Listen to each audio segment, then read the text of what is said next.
Hello hello student. आज हम पढ़ेंगे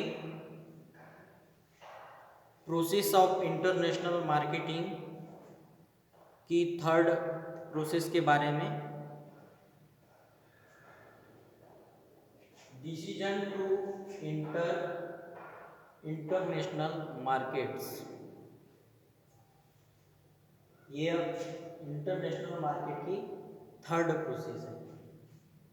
तो इंटरनेशनल मार्केटिंग में प्रवेश करने के पहले हमें क्या स्पेसिफिक निर्णय लेने होते हैं, तो आज हम इसको विस्तार से जानेंगे।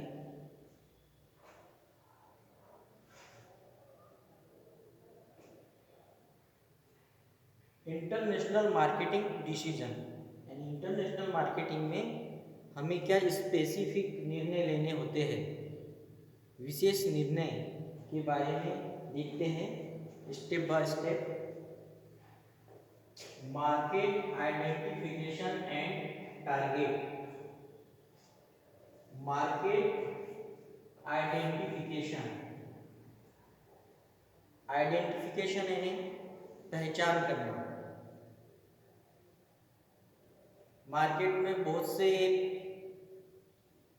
व्यवसाय है, लेकिन बहुत से व्यवसायों में से हमें एक ऐसे मार्केट का चयन करना है, ऐसे मार्केट की पहचान करना है जिसको हम सेलेक्ट करके, उसकी पहचान करके हम आसानी से इंटरनेशनल मार्केटिंग में ग्रो कर सकें।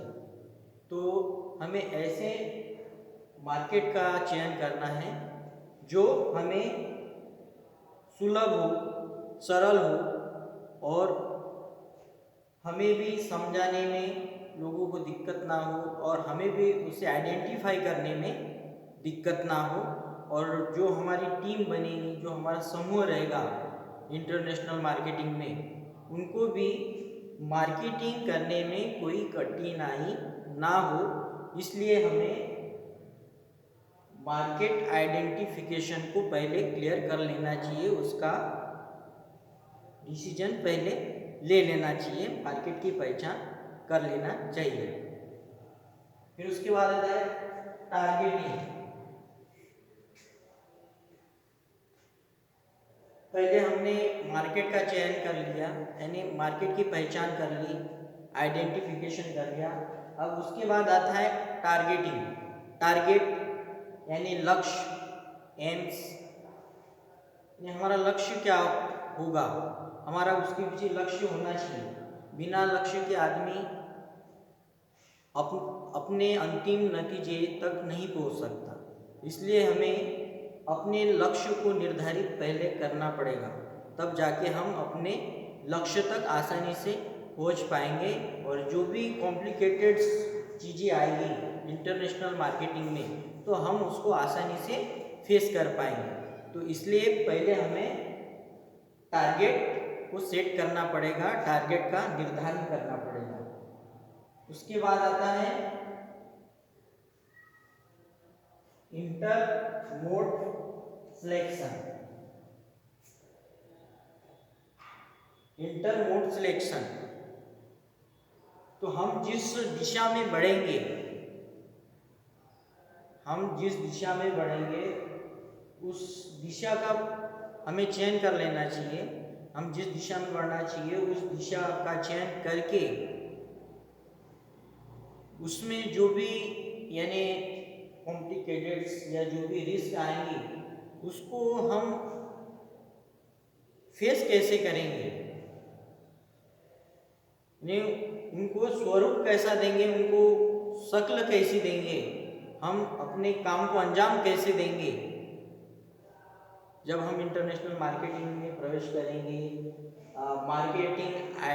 मार्केट आइडेंटिफिकेशन और टारगेट अपना निर्धारित करने के बाद जब हम अपने मोड सिलेक्शन का चयन करेंगे, तो हमें वहाँ पे जो भी कॉम्प्लिकेटेड चीज़ें आएंगी, रिस्क आएंगी, चुनौतियाँ आएंगी, उसका हमें निवारण कैसे करना है, इन सारे उपायों को हमें पहले ज्ञात कर लेना होता है। उसके बाद है प्रोडक्ट डिसीजन। प्रोडक्ट डिसीजन यानी प्रोडक्ट से संबंधित हमें निर्णय लेना आवश्यक हो जाता है। जब हम इंटरनेशनल मार्केटिंग में प्रवेश करते हैं तो हम ऑब्वियसली प्रोडक्ट और सेवाओं को कस्टमर तक या यूजर्स तक पहुंचाने का काम करते हैं। तो हमारा जो प्रोडक्ट डिसीजन या प्रोडक्ट सिलेक्शन होना चाहिए वो यूनिक होना चाहिए, बेस्ट होना चाहिए। हमारी सेवाएं लोगों तक जाएगी तो वो यूनिक होनी चाहिए, बेस्ट होनी चाहिए। तो हमें इंटरनेशनल मार्केटिंग में प्रवेश करने के पहले प्रोडक्ट डिसीजन, प्रोडक्ट से संबंधित जितने भी निर्णय हैं उसको एक स्ट्रॉन्ग रूप से लेना है। स्पेसिफिक तरीके से हमें प्रोडक्ट का चयन करना है जिससे लोग हमारे प्रोडक्ट की ओर अट्रैक्ट हो और प्रोडक्ट हमारा आसानी से सेल हो जाए। ये सारी चीज़ों को हमें प्रोडक्ट डिसीजन में देखना होता है।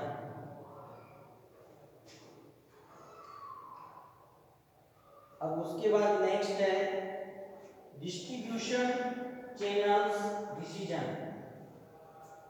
डिस्ट्रीब्यूशन चैनल डिसीजन, अब हमने मार्केटिंग आइडेंटिफिकेशन, टारगेटिंग, इंटरमोड सिलेक्शन और प्रोडक्ट डिसीजन को डिसाइड कर लिया है। ये यहाँ तक हमारी चीज़ें क्लियर हो चुकी है, इसका हमने निर्धारण कर चुका है। अब प्रोडक्ट को डिस्ट्रीब्यूट करने का आता है स्टेप, फोर्थ स्टेप। अपने को प्रोडक्ट डिस्ट्रीब्यूट करना है, लोगों तक पहुँचाना है, तो उसके लिए हमें एक चैनल बनाना पड़ेगा, यानी कड़ी से कड़ी जोड़ना पड़ेगा कि हमारा जो प्रोडक्ट है वो आसानी से लोगों तक पहुँचे, बिना इन्वेस्टमेंट के, बिना मेहनत के या यानी एक्स्ट्रा एफर्ट ना लगाना पड़े। जहाँ लगेगा वही लगाना पड़े, लेकिन फिजूल का हमें एक्स्ट्रा एफर्ट ना लगाना पड़े, एक्स्ट्रा ऑर्डिनरी काम ना करना पड़े। इसलिए हमें डिस्ट्रीब्यूशन चैनल्स डिसीजन लेना इसमें आवश्यक हो जाता है। ये फोर्थ स्टेप है। तो जैसे डिस्ट्रीब्यूशन चैनल्स में अगर देखा जाए तो एक ये माध्यम हो सकता है कि टेलीविज़न के माध्यम से, न्यूज़पेपर के माध्यम से, सेलिब्रिटी के माध्यम से, या कोई प्रोग्राम ऑर्गेनाइज करके और आउटडोर इंडोर काम करके, एडवर्टाइजिंग के माध्यम से, ये सारी चीज़ों के माध्यम से हम आसानी से अपने प्रोडक्ट और सेवाओं को जन जन तक पहुंचा सकते हैं।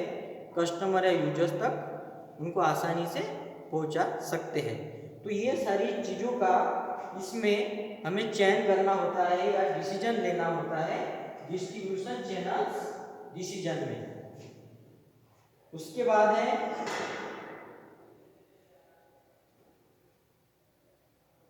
Market promotion decision.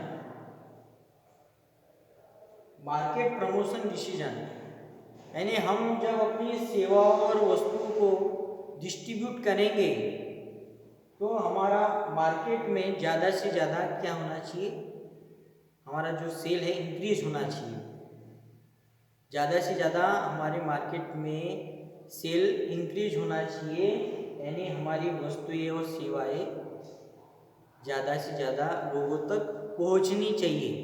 तो इसलिए हमें मार्केट प्रमोशन डिसीजंस को देखना होता है। जो